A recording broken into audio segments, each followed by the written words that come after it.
is a little more of the lake, and we're down the way a little bit. We've just stopped for a second here, and Molly's over there by the garbage.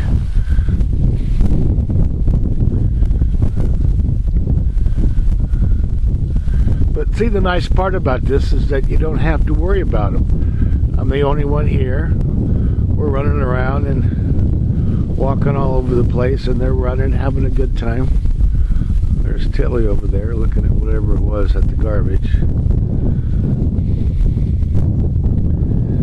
But, you know, they can't get into trouble here, which is just so nice. And you can stop and sit on the park bench and whatever you want. Here, I'm going to take a picture into the sun. Probably won't work, but anyway, there's the car way back there. So,